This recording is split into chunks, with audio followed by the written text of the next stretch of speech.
السلام عليكم ورحمة الله وبركاته. الحمد لله والصلاة والسلام على رسول الله وعلى آله وصحبه ومن والاه وبعد.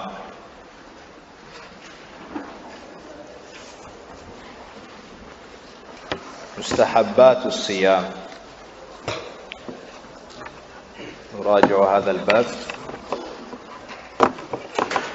ثم نأخذ إن شاء الله تعالى ما يلي.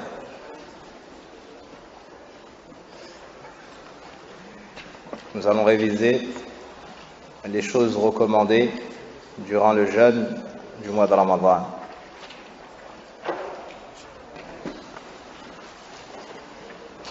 ما يذكرنا ببعضها. Qu'est-ce qui nous rappelle les choses recommandées durant le jeûne du mois de Ramadan?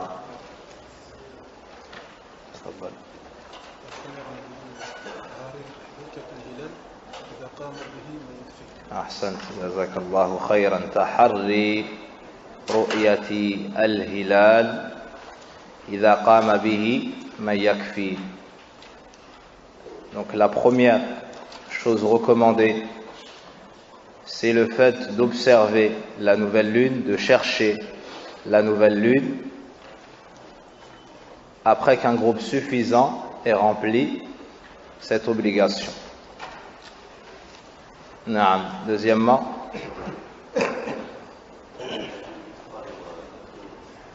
الترتيب. نعم.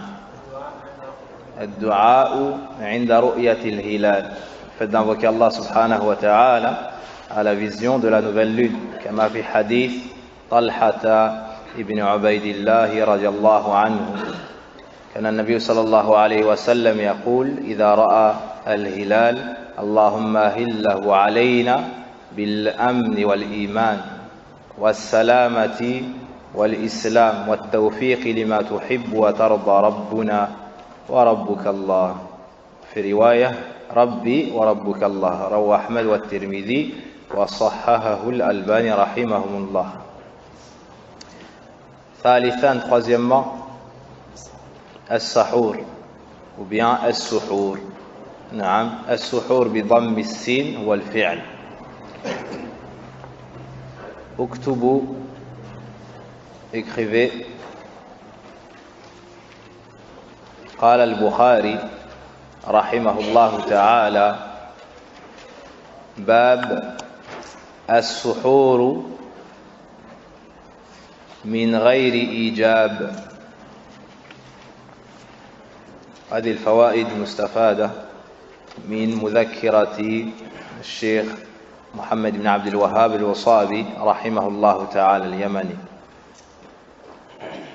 Et ces fawaïd en plus sont prises d'un recueil relatif aux règles du jeûne du mois de Ramadan du savant yéménite décédé dernièrement, Mohammed ibn Abdul Wahhab al-Wasabi rahimahullah ta'ala.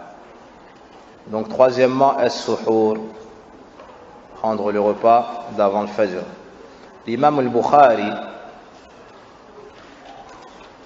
a intitulé un chapitre as-suhour min ghayri ijab, la prise du repas d'avant le fajr. Il a dit min ghayri ijab, sans que cela soit obligatoire. C'est donc mustahab. C'est donc mustahab. Donc la prise du repas d'avant le fajr sans que cela soit obligatoire. Quatrièmement, naam, at-tamru fi as-suhur. At-tamru fi as-suhur, le fait de manger des dattes durant ce repas. عن أبي هريرة رضي الله عنه قال قال النبي صلى الله عليه وسلم نعم سحور المؤمن التمر.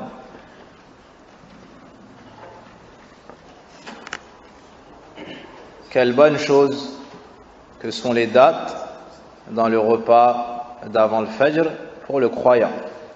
رواه أبو داود وصححه الألباني في السلسلة رحمهم الله. Cinquièmement, نعم، تأخير as-suhour, le fait de retarder le repas d'avant le fajr. Naam, de le retarder mais avant le fajr, car ceci sera plus profitable pour le serviteur, plus proche de la sunnah et plus utile pour son corps. Sadisan, sixièmement. Naam. Comment? Hamdulillah subhanahu wa ta'ala ba'da al-akl. لقول النبي صلى الله عليه وسلم إن الله لا يرضى عن العبد إذا أكل الأكلة أن يحمده عليها ويشرب الشربة فيحمده عليها.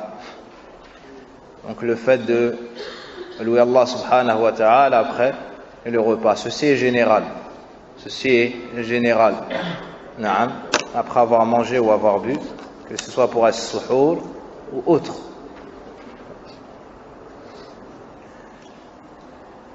Ajouter taqlilu ou bien at-taqlilu min at-ta'ami fi as-sahur.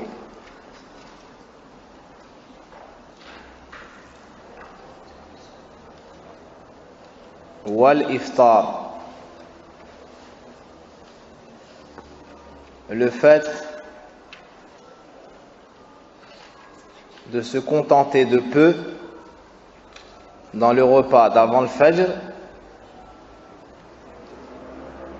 et pareillement pour la rupture du jeûne, le fait de se contenter de peu pour le repas d'avant le fajr, as-sahur, et pareillement pour al-iftar, le repas qui marque la rupture du jeûne. Faites de manger peu. لقول النبي صلى الله عليه وسلم بحسب ابن آدم لقيمات يقمن صلبه وإن كان ولا بد فثلث للطعام وثلث للشراب وثلث للنفس.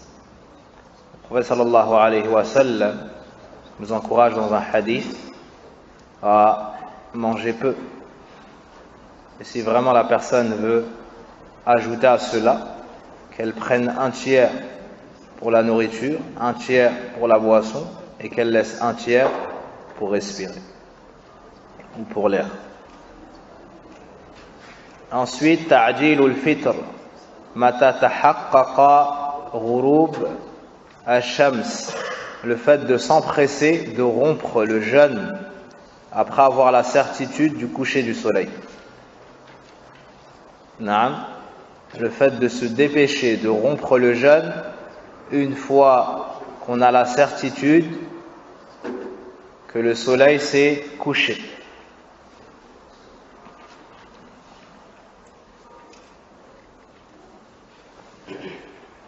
لقول النبي صلى الله عليه وسلم لا يزال الناس بخير ما عجلوا الفطر. Car le prophète sallallahu alayhi wa sallam a dit les gens ne cesseront d'être dans une bonne situation tant qu'ils s'empresseront de rompre le jeûne. Et dans ce même hadith, ma akharu sahur, tant qu'ils retarderont la prise du repas du matin, as-suhour, la prise du repas du matin. Rawahu al-Bukhari. Huitièmement, neuvièmement et dixièmement, al-iftaru ala rutabat. فإن لم تكن فعلى تمرات فإن لم تكن فعلى ماء حسوات من ماء.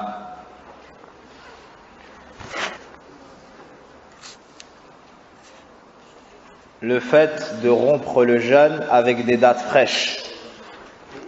Ar-rutabat, c'est des dates fraîches. Celui qui n'en a pas ou n'en trouve pas, alors avec des dates sèches. Pour celui qui n'en a pas ou n'en trouve pas, alors avec de l'eau.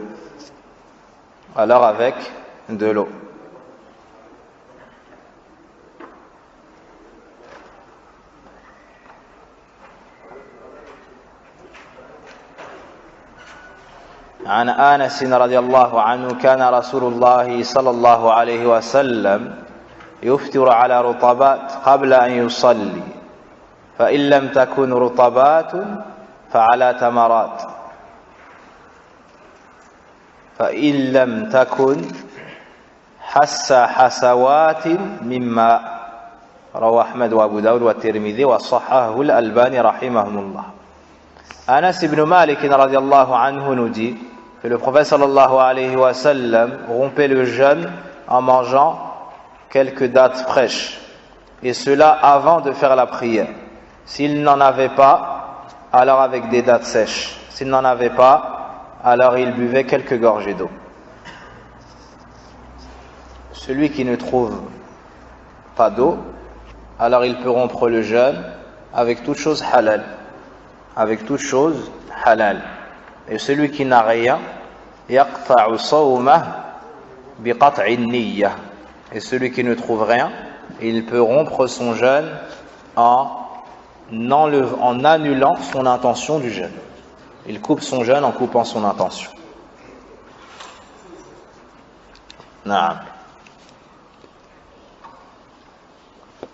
11e, ad-du'a 'inda ou ba'da al-iftar, fait de faire ad-du'a lors de la rupture du jeûne. عند أبو داود والدراقطني عن ابن عمر بإسناد حسن رضي الله عنهما كان رسول الله صلى الله عليه وسلم إذا أفطر قال ذهب الظمأ وابتلت العروق وثبت الأجر إن شاء الله تعالى. Donc le fait d'invoquer Allah subhanahu wa ta'ala en ces termes lors de la rupture du jeûne. 12e, ad-du'a fi athna as-siyam, le fait de faire ad-du'a durant l'état de jeûne. لقول النبي صلى الله عليه وسلم ثلاثة لا ترد دعوتهم الصائم حتى يفطر والإمام العادل والمظلوم. صححه الألباني رحمه الله. Le prophète sallallahu alayhi wa sallam nous dit il y a 3 personnes dont l'invocation n'est pas rejetée. Le jeûneur jusqu'à ce qu'il rompe son jeûne. Non.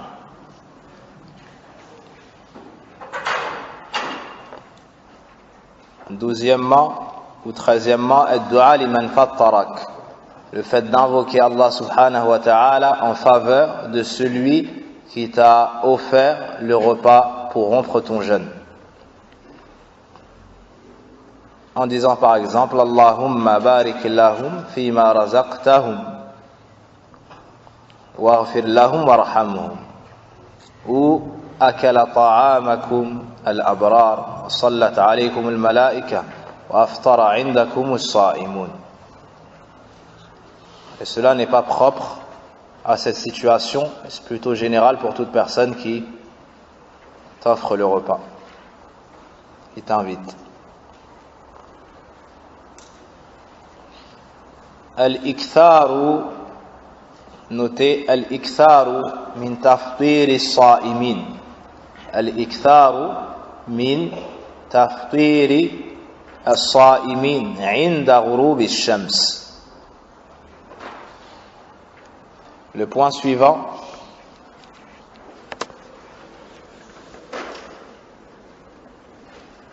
le fait d'offrir le repas marquant la rupture du jeûne aux jeûneurs et multiplier cela. Le fait d'offrir le repas aux jeûneurs afin qu'ils puissent rompre leur jeûne et multiplier cela. Tu tentes d'offrir ce repas à beaucoup de personnes qui jeûnent.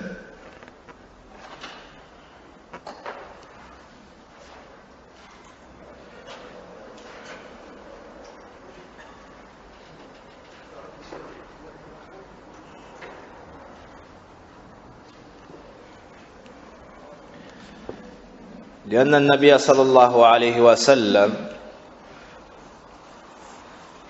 قال كما في حديث زيد بن خالد الجهني رضي الله عنه من فطر صائما كان له مثل أجره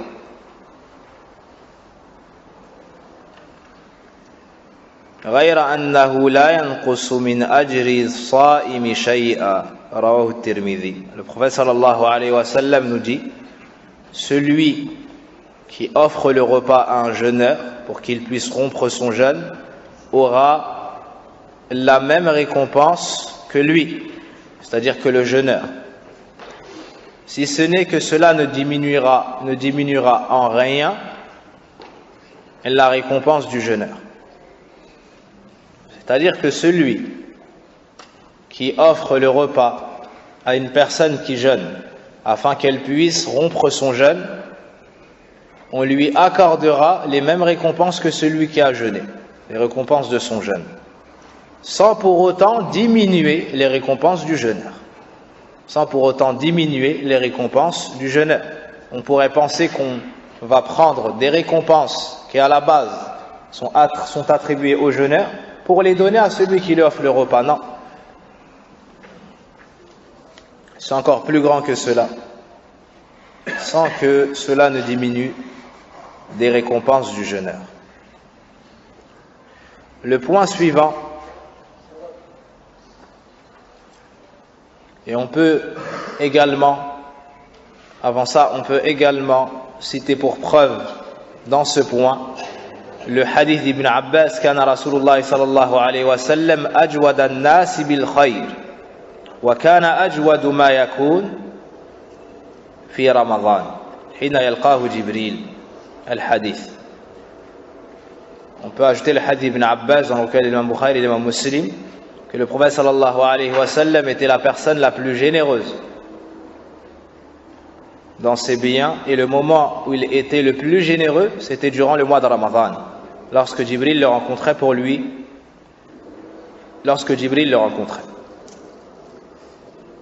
وكان جبريل يلقاه في كل ليلة من رمضان فيدارسه القرآن فالرسول صلى الله عليه وسلم حين يلقاه جبريل أجود من الخير أجود بالخير من الريح المرسلة متفق عليه. Et Jibril rencontrait le messager sallallahu alayhi wa sallam chaque nuit du mois de Ramadan et il lui enseignait le Coran. Et lorsque Jibril le rencontrait, le prophète sallallahu alayhi wa sallam était plus généreux que les vents annonciateurs.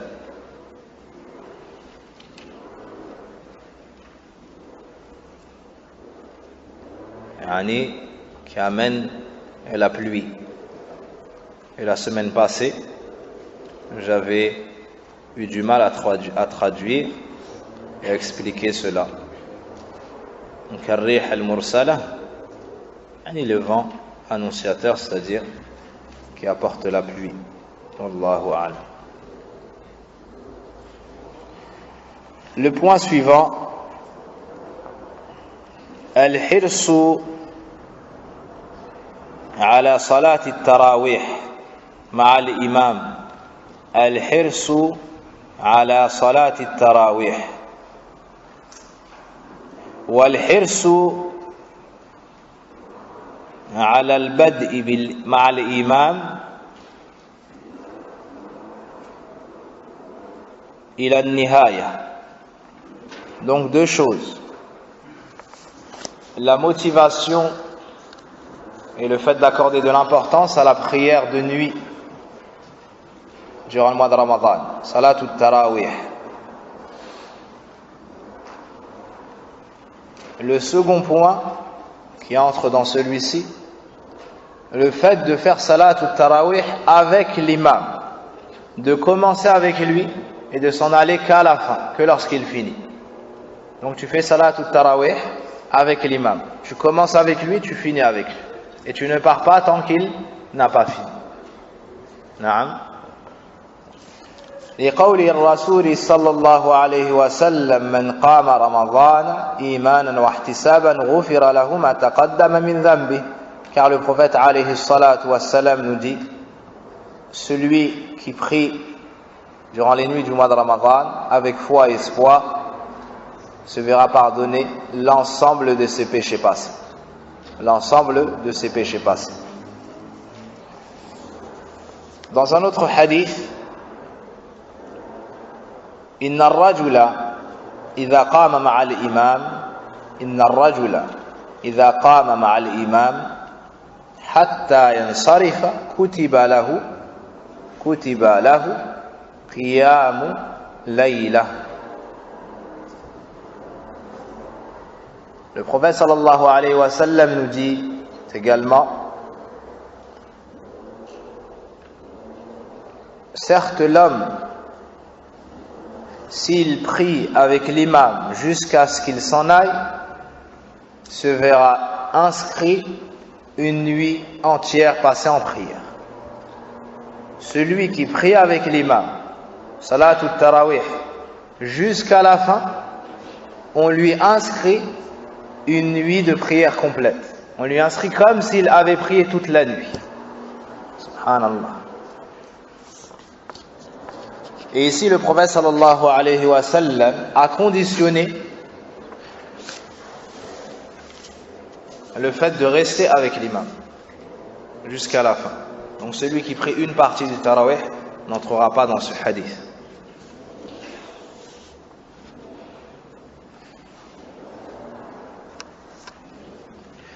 Le point suivant, al-muhafazatu ala qunut al-witr. Le fait de préserver, c'est-à-dire de faire al-du'a dans le qunut. Le fait de faire le qunut lorsque tu pries le witr. Al-witr, ضد الشفع. Al-witr, c'est le contraire du mot père, ça veut dire impair. Al-witr, ça veut dire impair. Le witr, c'est ce qui marque la clôture, ou bien ce par quoi tu clôtures tes prières de nuit. Donc le witr, ça peut être une unité de prière, ça peut être 3 unités de prière, et ainsi de suite. Lorsque tu fais le witr, il a été légiféré dua ou le qunut. C'est l'invocation que tu fais après le ruku'. Naam, lorsque tu fais le witr, après le ruku' de la dernière rak'ah. Il y a ce qu'on appelle dua al-qunut. Naam, il y a ce qu'on appelle dua al-qunut. Donc la sunna ici, c'est de faire cette dua. La sunna ici, c'est de faire cette dua. Et les gens qui sont derrière l'imam disent Amin. Les gens qui sont derrière l'imam disent Amin. La sunna suivante, al-ijtihadu fi Ramadan ma lam yakun fi ghayri min ash-shuhur. Une grande sunna.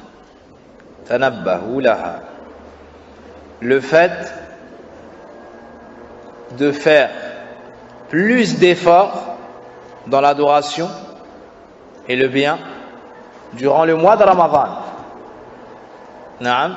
Plus d'efforts, c'est-à-dire tu fais plus d'efforts durant le mois de Ramadan que tu en faisais durant les autres mois. هذه سنة رسولنا هذه سنة رسولنا صلى الله عليه وسلم.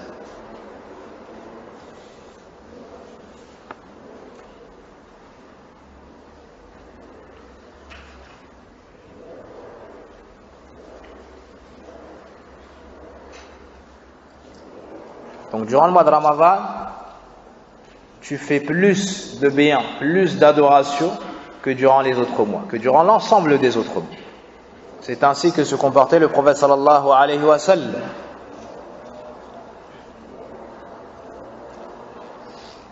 Le point suivant, al-ijtihad fi al-ashr al-awakhir ma lam yakun fi ghayriha. Un point particulier découle, yani autre que le précédent. C'est le fait de multiplier encore plus les efforts durant les 10 dernières nuits de Ramadan.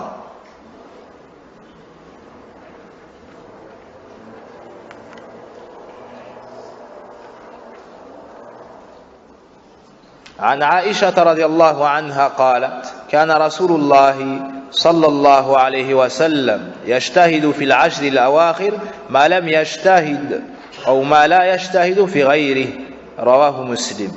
Aïcha radiallahu anha nous dit que le messager d'Allah sallallahu alayhi wa sallam faisait des efforts durant les 10 dernières nuits du mois de Ramadan qu'il ne faisait pas durant les autres. C'est-à-dire qu'il faisait plus d'efforts durant les 10 dernières nuits du mois de Ramadan.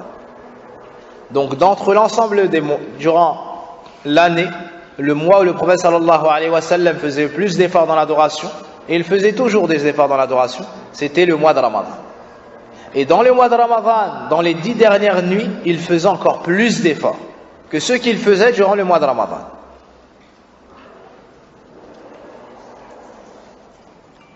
La sunna suivante, Al-hirsu ala ihya'i layali al-ashr. الحرص على إحياء الليالي العشر أو إحياء ليالي العشر.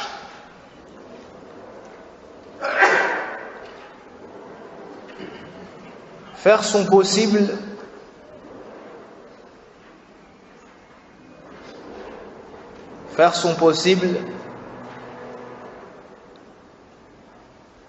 pour ne pas dormir durant les 10 dernières nuits.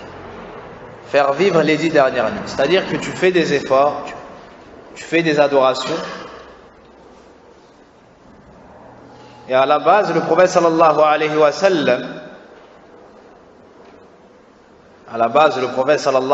sallam, comme il nous le dit, Usalli wa anam, je prie et je dors. Il ne passait pas toute la nuit en adoration. Il était sur la voie du juste milieu. Il donnait aussi le droit à son corps. Mais lorsque les 10 dernières nuits arrivaient, il ne dormait pas. Aïcha radiallahu anha nous dit إذا دخل العشر أحيا الليل وأيقظ أهله وجد وشد المئزر متفق عليه. Aïcha radiallahu anha nous dit lorsque les 10 dernières nuits entraient, il veillait la nuit, il réveillait ses épouses ou sa famille et redoublait d'efforts. Et il se serrait le izar, c'est-à-dire qu'il s'éloignait de ses épouses. Il s'éloignait de ses épouses dans le lit. Donc le prophète sallallahu alayhi wa sallam, durant les 10 dernières nuits, la nuit, il l'a passé dans l'adoration d'Allah subhanahu wa ta'ala. Il l'a passé dans l'adoration d'Allah tabaraka wa ta'ala. Ça ne veut pas dire que tu dois forcément du Isha ou bien d'après l'Isha jusqu'avant le Fajr être en prière. Mais la sunna, c'est de redoubler d'efforts. Ça peut être avec l'istighfar, ça peut être avec tilawatul Qur'an, ça peut être dans la prière, ça peut être dans sadaqat, et ainsi de suite. Ça peut être dans le dua. Wa hakadha. Wa la hawla wa la quwwata illa billah. La sunna suivante, al-iktharu min qawl Allahumma innaka afoun tuhibbul afwa fa'fu anni. Le fait de beaucoup dire cette parole en espérant être dans Laylatul Qadr. C'est-à-dire beaucoup dire cette parole dans les 10 dernières nuits, particulièrement dans les nuits impaires des 10 dernières nuits. Aïcha radiallahu anha a dit ya Rasulallah, in adraktu hadhi al-layla famadha aqul. Aïcha dit au prophète sallallahu alayhi wa sallam, si j'arrive à atteindre cette nuit, Laylatul Qadr, que devrais-je dire? Le prophète sallallahu alayhi wa sallam lui a dit, dis, qul, ou quli, Allahumma innaka afoun tuhibbul afwa fa'fu anni. Oh Allah, tu es indulgent ou bien pardonneur, tu aimes l'indulgence ou bien le pardon, Sois donc indulgent envers moi ou bien pardonne-moi. Comment est-ce qu'on traduit al-afu? L'indulgence ou le pardon. Allahu a'lam.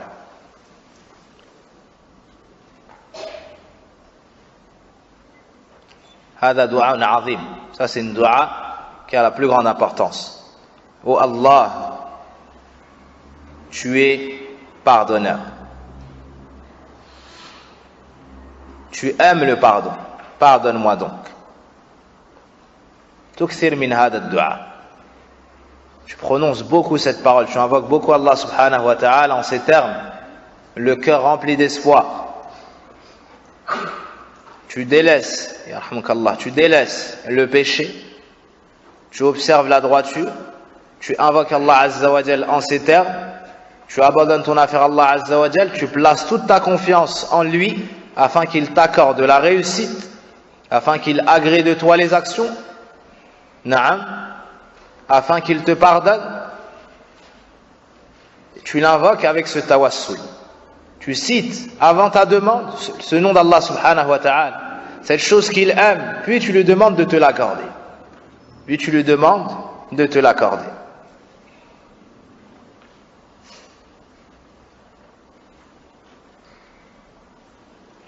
Al-Sheikh Abdul Razzaq al-Badr, hafidhahullah ta'ala, raconte une histoire dans le Sharh de Al-Kalim al-Tayyib ou bien dans un autre cours en rapport avec cette dua. Il dit Kharajtu ana wal walid wal jadd li salati tarawih. Il dit je suis sorti en compagnie de mon père, Cheikh Abdul Muhsin, hafidhahullah ta'ala, et son grand-père. Donc le petit-fils, le père et le grand-père. On partait au masjid, c'était une nuit de Ramadan. En chemin, ils ont vu un groupe de jeunes qui écoutaient de la musique, ou bien qui commettaient quelques désobéissances. Al-Sheikh Abdul Razzaq hafidhahullah ta'ala est parti les voir. Le contexte de cette histoire, c'est quoi? C'est qu'il dit que celui qui ne fait pas du bien, au moins qu'il ne fasse pas de mal et qu'il ne gêne pas les gens. Donc il est parti les voir et leur a fait une nasiha. Il les a conseillés. Puis il leur a donné un conseil tout particulièrement, lequel il leur a dit: oh les jeunes, nous sommes dans des nuits bénies. Alors dites beaucoup: Allahumma innaka afoun tuhibbul afwa fa'fu anni. Ils lui ont dit d'accord. Puis il a répété cette invocation et il leur a dit: est-ce que vous l'avez mémorisé? Ils ont dit oui, c'est bon. Comme pour se débarrasser du shirk. C'est le shirk qui dit ça. Comme pour se débarrasser de lui. Et il leur a dit, alors répétez, il lui a dit à celui qui lui a dit ça, alors répète-la moi. Il n'a pas pu. Car fi'lan, il voulait se débarrasser du shirk. Le shirk lui a répété, en leur disant qu'il ne partira pas tant qu'ils n'auront pas mémorisé cette dua. Regardez le hirs, subhanallah, la motivation du shirk quant à la guidée de ces jeunes. Allahumma innaka afoun tuhibbul afwa fa'fu an. Il leur a répété jusqu'à ce que le jeune a pu mémoriser. Naam, ait pu mémoriser cette invocation et a été capable de la répéter au shir. À ce moment-là, le shir est parti. Wadah. Plus tard, le shir, hafidhahullah ta'ala, nous dit: je suis parti faire une conférence dans une ville. Et j'avais été invité par Hayatul Amri bil Ma'ruf wa Nahy anil Munkar, par l'organisation qui est chargée de recommander le convenable et de réprimander le blâmable. À la fin de la conférence, il y a un jeune qui a attiré mon attention et m'a dit: ya Cheikh, salam alaikum, est-ce que tu te souviens de moi? Le Cheikh a dit non. Il lui a dit: je suis le jeune à qui tu avais enseigné Allahumma innaka afoun tuhibbul afwa fa'fu an. Il avait une grande barbe, il était mustaqim et il travaillait dans ça. Naam. pour dire que subhanallah, une dua, alors que la personne est égarée, elle est loin d'Allah subhanahu wa ta'ala, loin de la droiture. Elle invoque Allah subhanahu wa ta'ala en espérant son bien, wallah, elle ne sait pas ce qu'Allah lui réserve. Elle ne sait pas ce qu'Allah subhanahu wa ta'ala lui réserve. On raconte une histoire concernant Al-Fudayl ibn Iyad.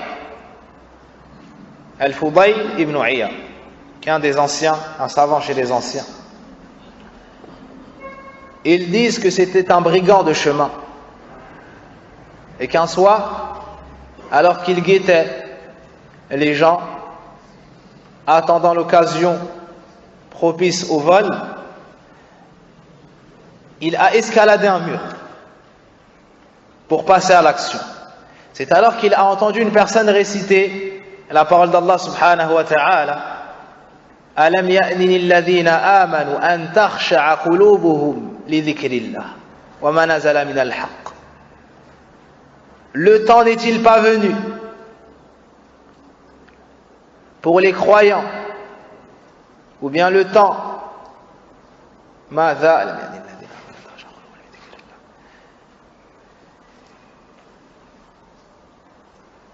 vais prendre la traduction du Moussa.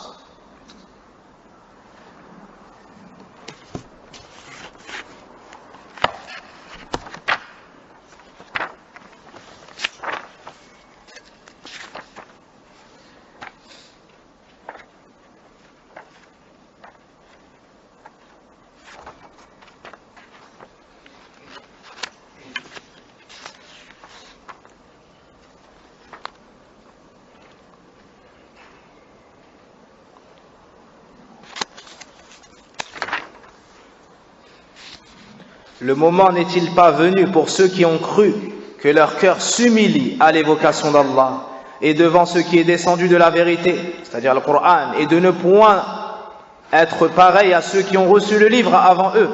Ceux-ci trouvèrent le temps assez long, et leur cœur s'endurcirent, et beaucoup d'entre eux sont pervers.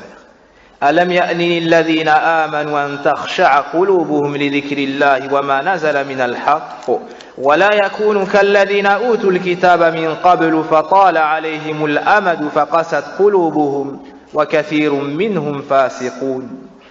Le moment n'est-il pas venu pour ceux qui ont cru que leur cœur s'humilie à l'évocation d'Allah et devant ce qui est descendu de la vérité, et de ne point être pareil à ceux qui ont reçu le livre avant eux? Et ceux-ci trouvèrent le temps assez long, et leur cœur s'endurcit, et beaucoup d'entre eux sont pervers. Il est tombé du mur, il est descendu du mur, et a dit: Al-an, le temps n'est-il pas venu? Si, bala wa rabbi, si par mon Seigneur le temps est venu. Et il se repentit, il atlub l'ilm, il est devenu pieux, et c'est devenu un savant. Naam, et c'est devenu un savant. Pour votre gouverne, certains savants ont dit que cette histoire n'est pas authentique, et d'autres la citent. Et les exemples sont nombreux, comme vous l'entendrez, incha'Allah ta'ala, dans la khutbah et la prochaine conférence, incha'Allah ta'ala. تأثر السلف بالقرآن والله المستعان. Donc le fait de beaucoup invoquer Allah subhanahu wa ta'ala, et ça ne doit pas être une invocation où la personne invoque avec sa langue mais est distraite de par son cœur ou ignorante du sens de ce qu'elle prononce. Elle doit avoir le cœur présent. Ça, c'est une dua azima. Il y a les noms d'Allah subhanahu wa ta'ala, il y a un tawassul azim. Tu espères qu'Allah tabaraka wa ta'ala te pardonne tes péchés. Il se peut que tu aies désobéi à Allah subhanahu wa ta'ala pendant 50 ans, et que durant cette nuit, Allah voit de toi l'humiliation, le rabaissement, que tu abandonnes ton affaire auprès de lui, que tu places ta confiance en lui, que tu abandonnes toutes tes affaires entre ses mains, et que tu espères véritablement son pardon. Il se peut qu'Allah tabaraka wa ta'ala t'efface tout ce que tu as fait durant ta vie. Il se peut qu'Allah tabaraka wa ta'ala t'inscrive dans sa miséricorde jusqu'au Yawm al-Qiyamah, suite à une nuit passée dans l'adoration d'Allah subhanahu wa ta'ala. Wa huwa arhamur rahimin.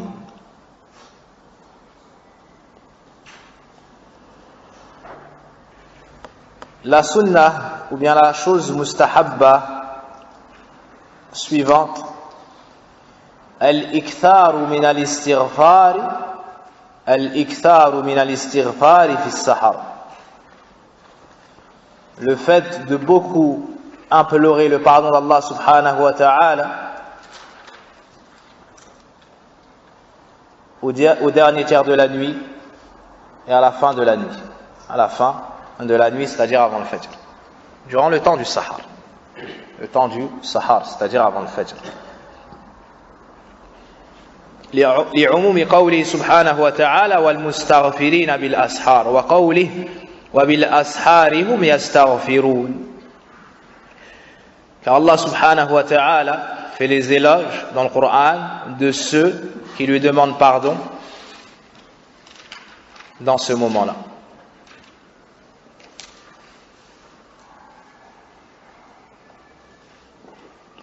فهنيئا لمن قام يتعبد لله سبحانه وتعالى في هذا الوقت المبارك ويدعوه ويستغفره. Donc bonne nouvelle à toute personne qu'Allah subhanahu wa ta'ala aura honoré en lui permettant de se tenir debout, incliné, prosterné, les mains levées pour l'adorer dans ce moment béni. hiya makrumatun azima law kunna na'lam. Ça, c'est être honoré.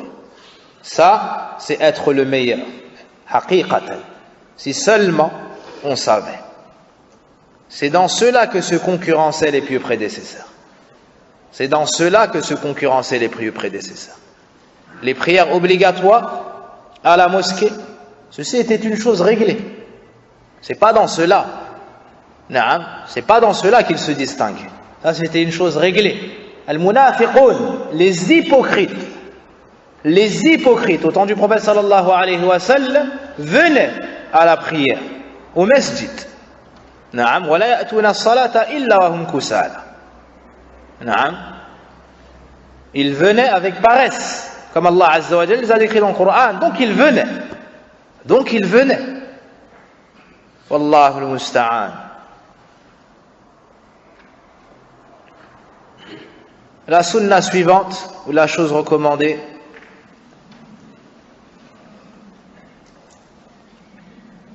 qawluka inni mru'un sa'im liman shatama. Le fait de dire je suis en état de jeûne lorsqu'on t'insulte ou t'embête.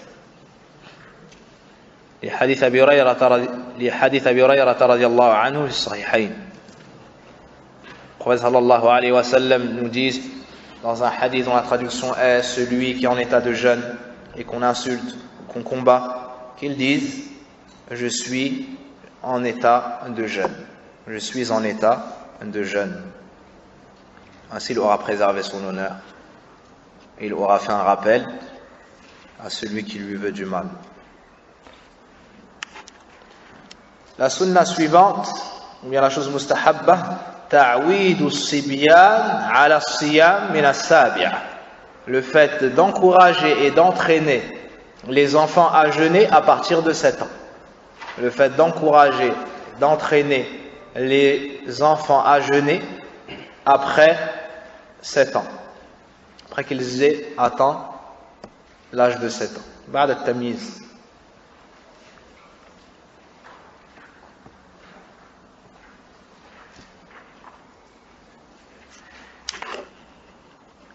La sunna suivante, al-i'timar fi Ramadan. Al-umrah fi Ramadan. Le fait de faire la umrah dans le mois de Ramadan. Que ce soit au début, au milieu ou à la fin, mais dans le mois de Ramadan. Le faire la umrah a un grand mérite, mais plus particulièrement dans le mois de Ramadan. Ceci car le prophète sallallahu alayhi wa sallam nous dit umratun fi Ramadan ta'dilu hijjah. رواه البخاري ومسلم في رواية هو في حديث معي. Le prophète sallam dans une autre version du hadith nous dit en sa présence Tu fais, le fait de faire une umrah dans le mois de Ramadan équivaut à avoir fait un pèlerinage en compagnie du prophète sallallahu alayhi wa sallam. En compagnie du prophète sallallahu alayhi wa sallam. أسأل الله تبارك وتعالى أن ييسر لنا العمرة في رمضان وفي غيرها.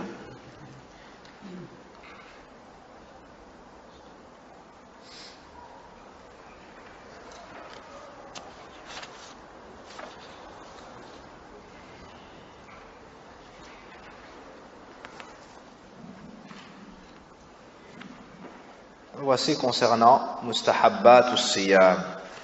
Chapitre suivant, vous notez. Mubahat as-Siyam. Les choses permises durant le jeûne. Les choses permises durant le jeûne. On se rappelle cela, car il y a des idées reçues qui sont erronées. Certaines personnes pensent que certaines actions, certaines paroles, certaines pensées peuvent annuler le jeûne de la personne, alors que ça n'est pas le cas. D'autres se privent, malgré la nécessité, en pensant que ça annulerait leur jeûne, alors que ça n'est pas le cas. Donc les savants ont pris le soin de recenser certaines paroles et certaines actions, ne faisant pas partie des annulatifs du jeûne, pour attirer notre attention dessus, pour pouvoir également informer les gens autour de nous. Premièrement, al-qublatu liman yamliku nafsah. Premièrement, embrasser son épouse pour celui qui contient ses désirs, qui maîtrise sa personne. Donc d'embrasser son épouse durant la journée de Ramadan, c'est permis. C'est permis. Pour celui qui contient ses désirs. Pour celui qui se maîtrise. Deuxièmement, al-mubashara liman yamliku nafsah. Le fait de toucher son épouse pour celui qui se maîtrise. Donc le jeûneur a le droit d'embrasser son épouse, a le droit de toucher son épouse, s'il se maîtrise. Pourquoi est-ce que les savants disent s'il se maîtrise? Pour faire sortir de ces deux catégories, celui qui a peur de tomber dans le haram et d'avoir des rapports avec son épouse.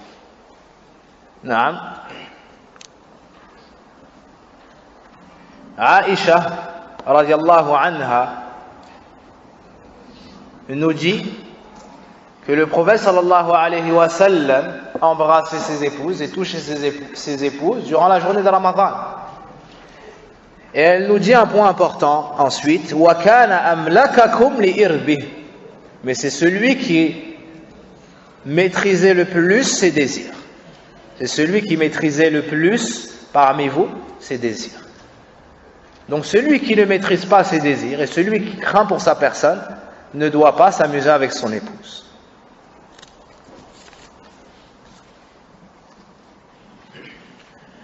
Troisièmement, yusbiha junuban min jima'in bilayl. Wa in kana al-afdal an yaghtasila qabla dhalik. Troisièmement, le fait de se lever au fajr en état de janab, même si le mieux est de se laver, avant. Donc la personne a le droit de se réveiller en état de janaba au fajr. C'est-à-dire que le fajr entre, cette personne a eu des rapports dans la nuit avec son épouse. D'accord? Elle se réveille au fajr avant d'avoir pris sa douche. Ceci est permis. Ceci est permis. Même si le mieux est de se laver avant.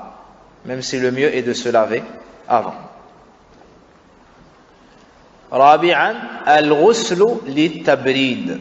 Quatrièmement, le fait de se laver pour se rafraîchir. La personne a le droit de se rafraîchir pour alléger son jeûne ou car elle a trop chaud pour se faciliter la tâche. Ceci est permis. C'est ni mustahab, ni makruh, ni recommandé, ni détestable. C'est tout simplement permis. Il peut utiliser de l'eau chaude, il peut utiliser de l'eau froide, il peut... S'il ne craint pas pour sa personne. Pourquoi est-ce que les savants... Pourquoi est-ce qu'ils ont dit al-ghusl et ont ajouté les tabrid pour se rafraîchir?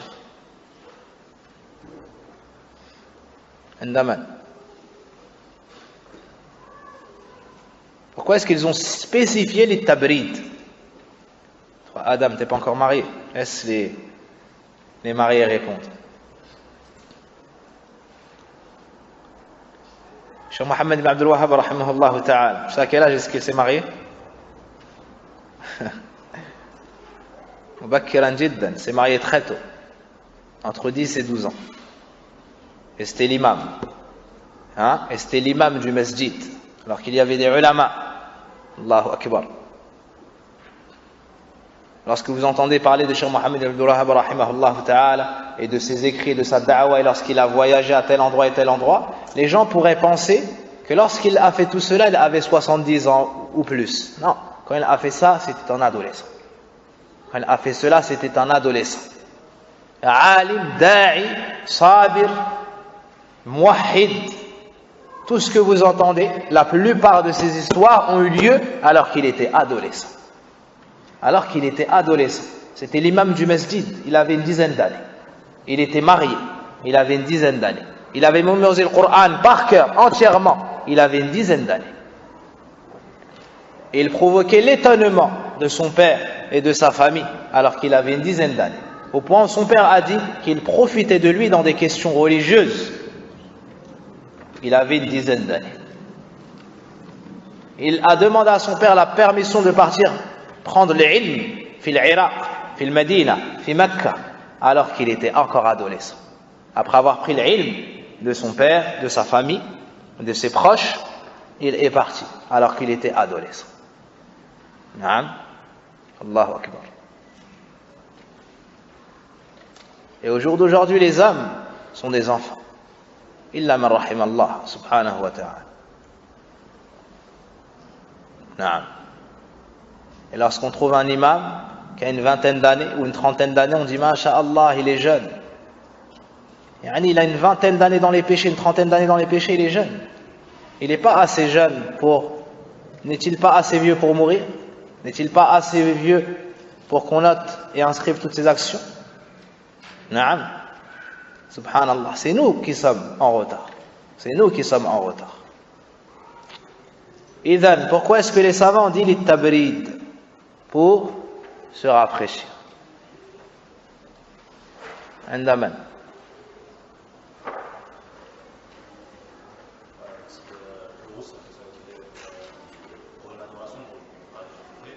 Parce que le ghusl al-janaba, c'est wajib. On ne le met pas dans le mubahat pour faire sortir le ghusl qui est obligatoire. Naam, le ghusl al-janaba, c'est obligatoire. C'est obligatoire. Ghusl al-jumu'ah, ala qawl. Naam, ghusl al-jumu'ah aussi, selon l'avis de certains savants. Cinquièmement, isti'mal al-munadhifat, kas-sabun. Le fait d'utiliser le savon, shampoing et toutes les choses qui aident à se nettoyer et se laver. Même s'il y a une odeur et un parfum. Sixièmement, isti'malu ma'joun al-asnan. Le fait d'utiliser le dentifrice. Le fait d'utiliser le dentifrice. Bishar, à condition Allah yabtali'a. Allah yabtali'a shay'an min. À condition qu'il n'avale rien de cela. À condition qu'il n'avale rien de cela. Donc la question qui revient tout le temps, est-ce qu'on a le droit de se laver les dents avec du dentifrice? Oui, tu as le droit de te laver les dents avec du dentifrice. Si tu n'en avales rien. Huitièmement, al-istinshaqu min ghayri mubalagha fi ghayri al-wudu. Le fait de se moucher, ou bien le fait d'introduire de l'eau dans ses narines pour se moucher, sans exagérer, c'est-à-dire tu n'exagères pas lors de la prise de l'eau avec tes narines. Fi ghayri al-wudu, dans autre chose que le wudu. Pourquoi est-ce que les savants ont dit fi ghayri al-wudu? Limada qayyadu bi hadha al-qayd? Pourquoi est-ce qu'ils ont dit dans autre chose que le wudu? Naam. Ahsant. Li'anna al-istinshaqa fi al-wudu wajib. Car l'istinshaq, le fait de prendre de l'eau dans ses narines, durant le wudu, c'est une obligation. C'est une obligation. Alors ils ont dit fi ghayri al-wudu pour faire sortir cette situation. Neuvièmement, at-tib,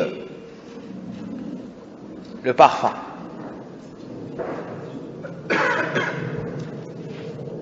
طيب عفوا بارك الله فيك. سابعا, septièmement, al-madmada fi ghayri al-wudu. Donc le sixième point c'était l'istinshaq, c'est ça, al-mubalaghatu fi l'istinshaq fi ghayri al-wudu.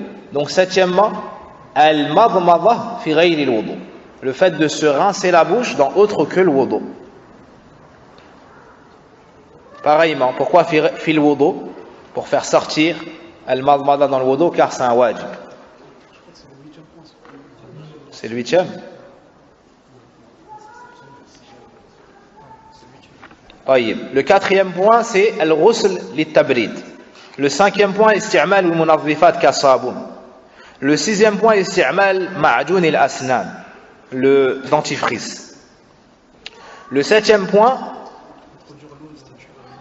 en fait c'est moi qui ai inversé. Vous deux vous avez raison, c'est moi qui ai tort. Le septième point c'est al-madmada. Le septième point c'est al-madmada fi ghayri al-wudu. Ma'adira. Al-madmadatu fi ghayri al-wudu, le fait de mettre de l'eau dans sa bouche ou bien de se rincer la bouche dans autre que al-wudu. Donc ils ont dit dans autre que al-wudu pour faire sortir le cas qui est obligatoire, vu que nous sommes dans quel chapitre ici? Al-mubahat, ce qui est mubah c'est ce qui est permis. Le huitième point, al-istinshaqu fi ghayri al-istinshaqu min ghayri mubalaghatin fi ghayri al-wudu, le fait de mettre de l'eau dans ses narines sans exagérer dans la prise de l'eau dans autre chose que al-wudu.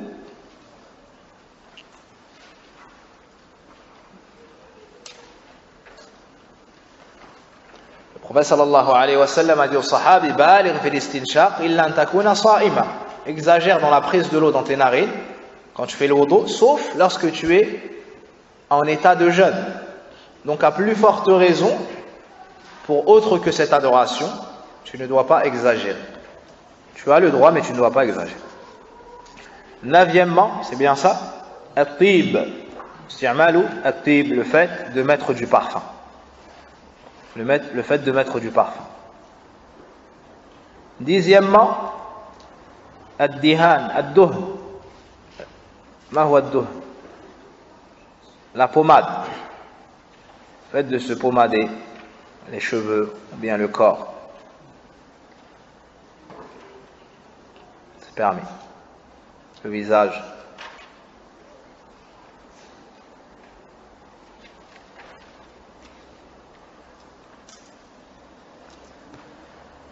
Stick à lèvres, les baumes, ainsi de suite. Onzièmement, henna, le henné.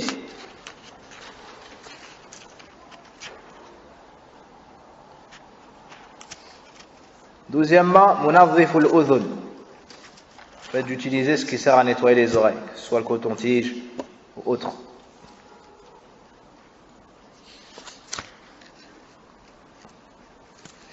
En voyant tout cela, on comprend l'erreur de ceux qui pensent que pendant Ramadan, tu ne dois pas être propre, ou tu ne dois pas te laver, ou on a connu certaines personnes qui refusaient de se laver.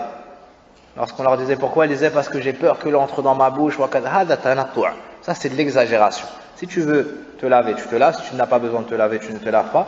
Mais de dire je ne me lave pas, d'accord, parce qu'une goutte pourrait entrer dans ma bouche, donc je pourrais annuler ainsi mon jeûne et ainsi de suite, c'est de l'exagération. C'est de l'exagération. Les plus prédécesseurs nous ont devancés dans le bien, la piété et le wara', mais ils ne faisaient pas cela. Bal'u riq, bal'u riq min ghayri tajammu'in lah, fa illa fa huwa makruh. Le fait d'avaler sa salive, c'est permis. Si tu ne réunis pas volontairement ta salive pour faire un amas et l'avaler. Vous avez compris? Et la personne qui avale sa salive tout naturellement, c'est permis, c'est mubah.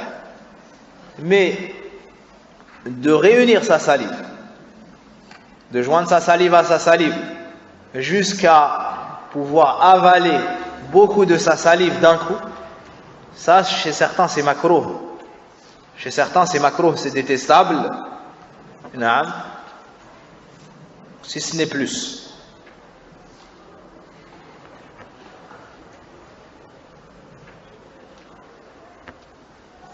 Quinzièmement, tadawuq at-ta'ami lil-haja.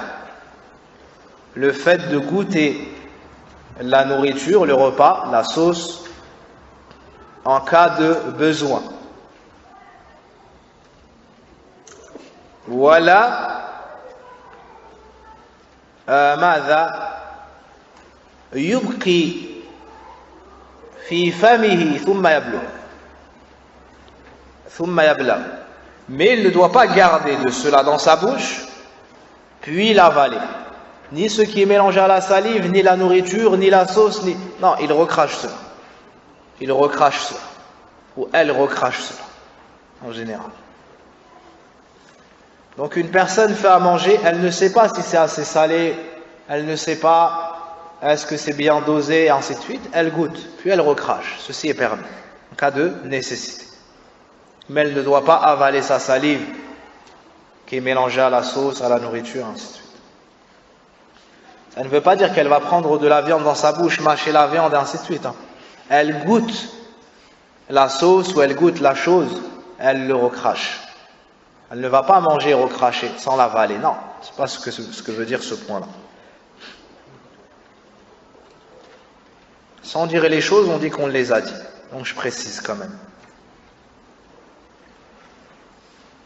Qu'on n'aille pas dire que l'auteur, ou que moi-même, ait dit qu'on a le droit de manger de la nourriture sans l'avaler plus de la recracher.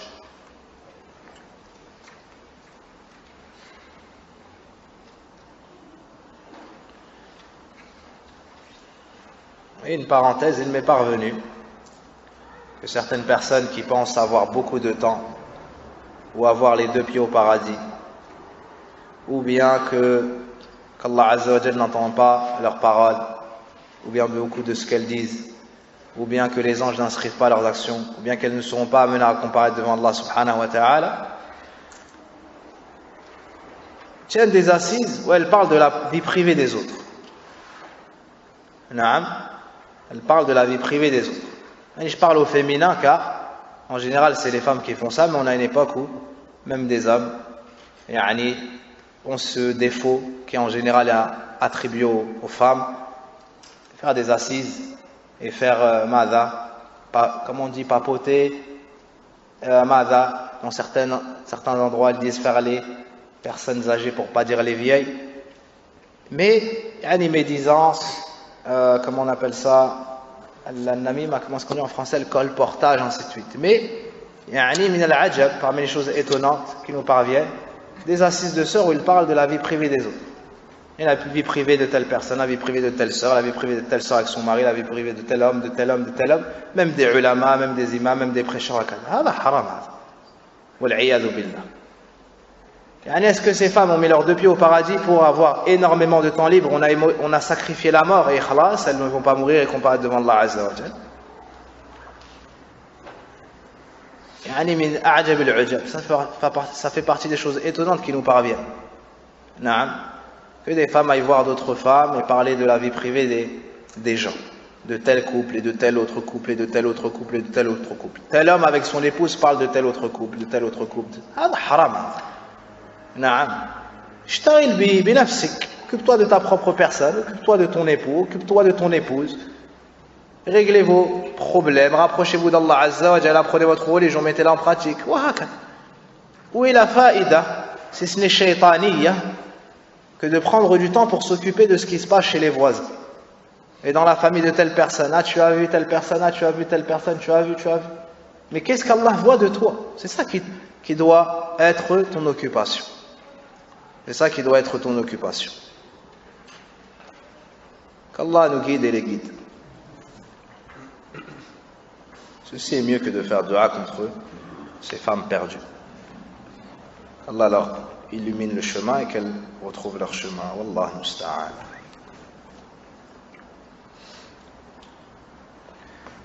Le point suivant, c'est une question qui revient souvent.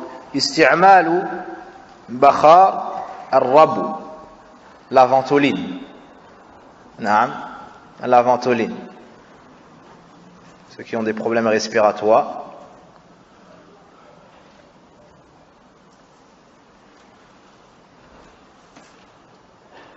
Ont le droit d'utiliser la ventoline. Ça ne coupe pas le jeûne de la personne. Comme c'est la fatwa de l'Assemblée des grands savants. Qal' ad-dirs, le fait de se faire arracher une dent, mais il ne doit pas avaler le sang. Le fait de se faire arracher une dent, mais il ne doit pas avaler le sang.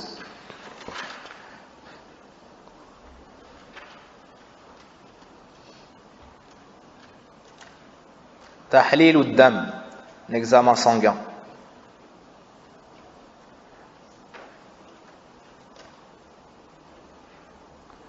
Ibn Baz a dit, rahimahullah ta'ala, mais s'il repousse cela au soir, c'est meilleur.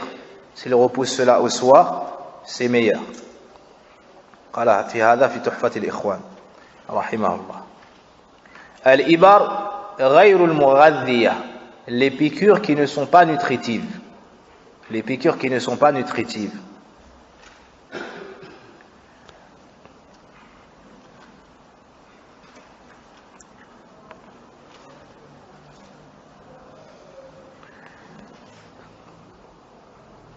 Le fait de s'injecter de l'insuline.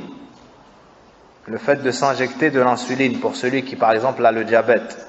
C'est comme ça qu'on dit? Naam. Pour celui qui, par exemple, a le diabète. Cela ne rompt pas le jeûne, car ça n'est pas une piqûre nutritive. Natfu sha'ri al-ibtayn, le fait de s'arracher les poils des aisselles.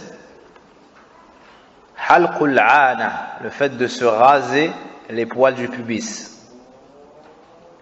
Qassu sharib, le fait de se tailler les poils de la moustache. Halqu sha'ri ar-ra's lirrajul, se raser la tête pour l'homme.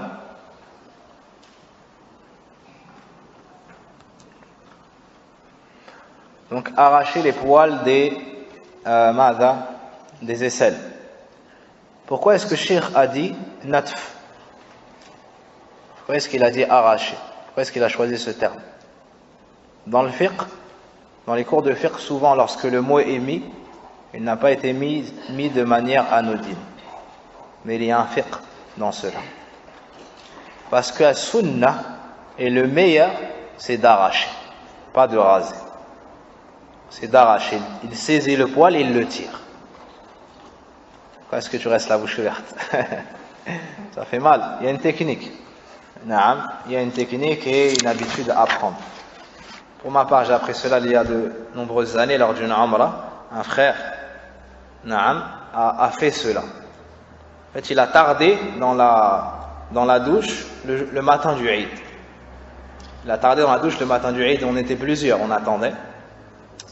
Il était gêné. Et nous, sans sagesse, et on n'avait pas étudié, et ainsi de suite, on l'a mis mal à l'aise. On l'a mis mal à l'aise, on lui a posé des questions sans aucun tact. Puis un frère nous a repris, nous a éduqués sur cela, et c'est là qu'il nous a expliqué qu'il faut mettre de l'eau chaude et qu'il y ait de la vapeur pour ouvrir les pores, et bref, il nous a expliqué, et à ce moment-là c'est plus facile. Mais c'est ça la sunna et c'est le meilleur, c'est d'arracher les poils des aisselles. D'arracher les poils des aisselles. Wa tahtasib, et t'espères la récompense chez Allah subhanahu wa ta'ala, tu te rapproches d'Allah azza wa jalla en faisant ça, t'espères la récompense. Sinon, il se rase. Et c'est permis d'utiliser le muzilat, les crèmes dépilatoires ou épilatoires. Avec un D apostrophe ou sans? Sans crème épilatoire. Dépilatoire. Il y a un khilaf?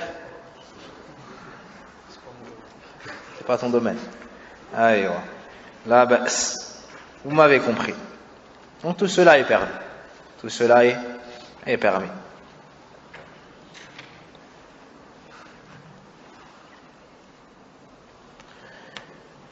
Ensuite, halqul aana. Je l'ai déjà cité, je répète. Le 21e point, le fait de se raser le pubis, les poils du pubis. Qassu sharib, le fait de se tailler la moustache, diminue sa moustache. Pourquoi qassu? Il y a une divergence. Est-ce qu'on peut raser totalement la moustache ou non? Certains disent c'est une bid'a, d'autres disent c'est permis, d'autres disent c'est une sunna. D'accord? Pour sortir du khilaf, le mieux, c'est de ne pas tout enlever. D'exagérer sans tout enlever. D'accord? Et de surtout ne pas laisser les poils descendre sur les lèvres. Tu peux avoir de la moustache, mais il faut surtout pas que ça descende sur tes lèvres. D'accord? Lorsque ça fait ça, tu dois couper. Voilà. Il est rapporté que Omar ibn al-Khattab jouait avec sa moustache. Il faisait, je ne sais pas comment dire en français, il prenait sa moustache et il tournait comme ça. Soit il méditait ainsi, soit lors d'une situation quand il était en colère. Donc certains ont dit comment se fait-il qu'on doit tailler la moustache et qu'il pouvait faire ça. En fait, il ne faut pas que ça tombe sur les lèvres, mais d'en avoir un peu, d'accord, sur les côtés ou au-dessus, mais tant que ça ne touche pas les lèvres, il n'y a pas de mal.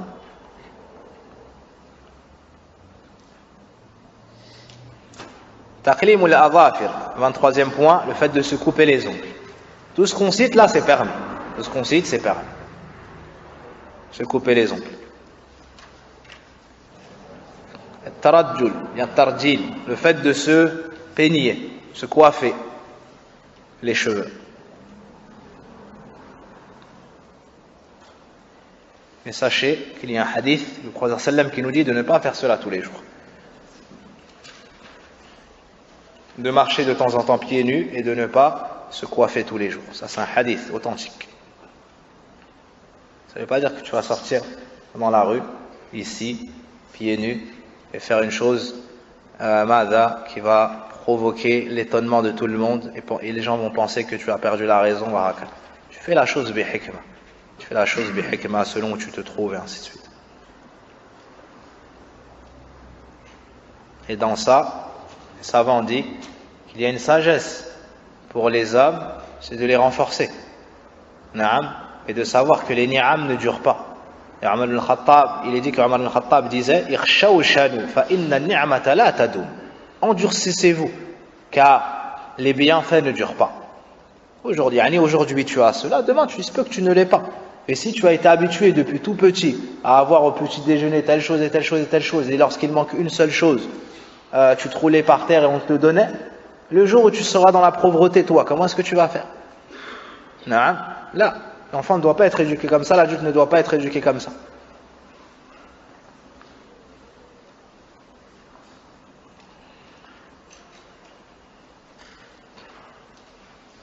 Le cheikh a également cité isti'mal dawa'in liman'il hayd idha lam yadur.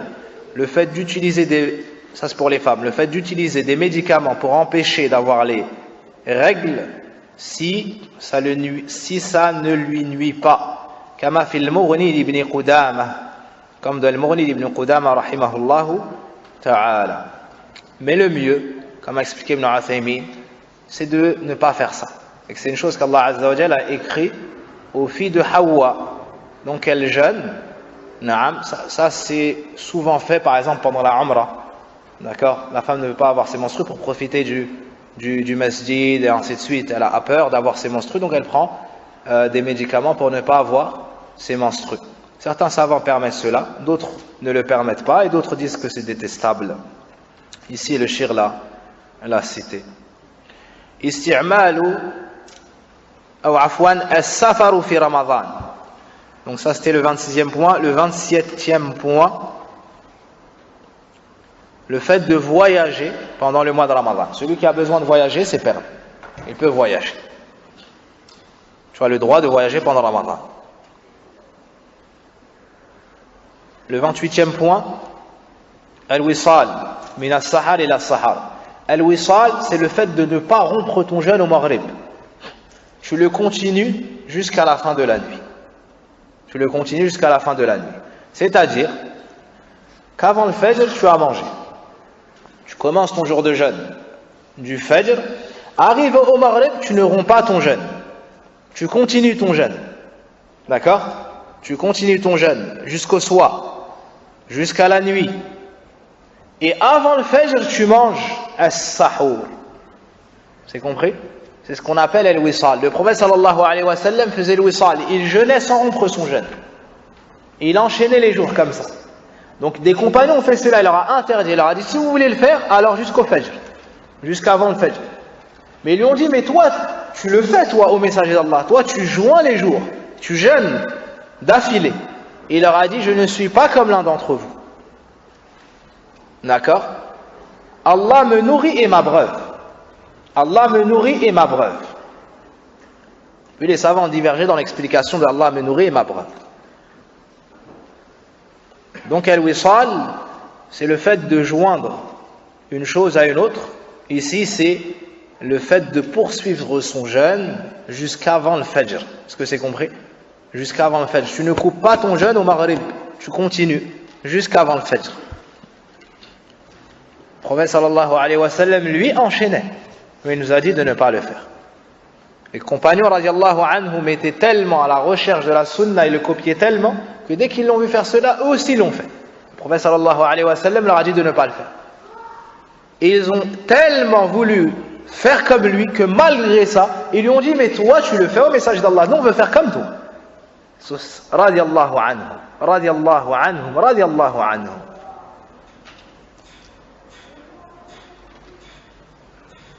Et il leur a expliqué qu'Allah le nourrissait et l'abreuvait. Sallallahu alayhi wa sallam. Le 29e point, isti'mal ou muzil ra'ihatil ibtayn. Le fait d'utiliser les déodorants et les sticks pour les aisselles. Le fait d'utiliser les déodorants et les sticks pour enlever, pour se prémunir des mauvaises odeurs des aisselles, des odeurs des aisselles.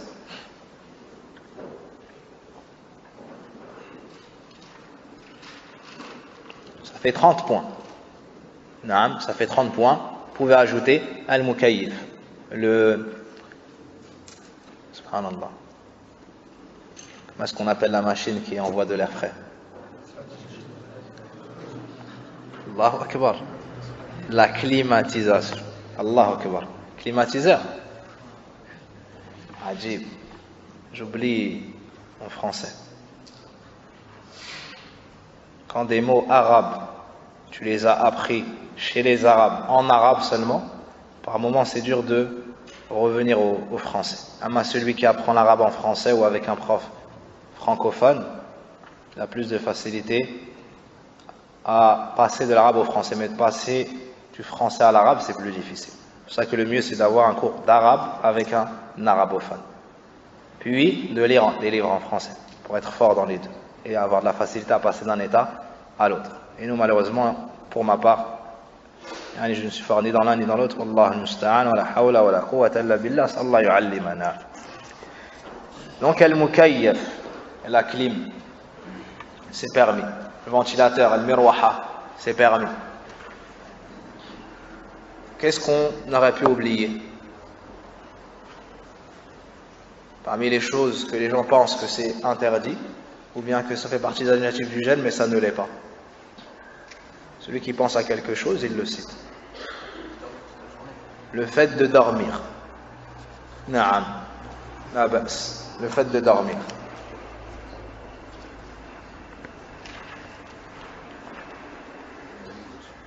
Les gouttes pour les yeux.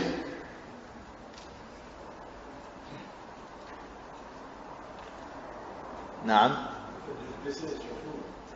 Une coupure. Une égratignure. Mais sachez que certains savants disent que si la personne perd beaucoup de sang, ça ressemble à l'hijama, donc ça coupe son jeûne.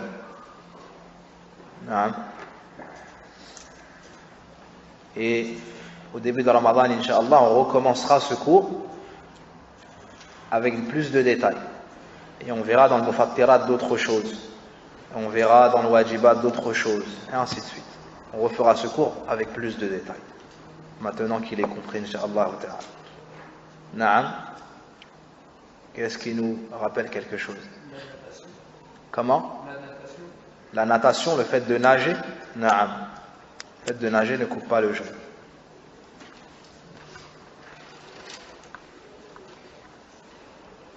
عندما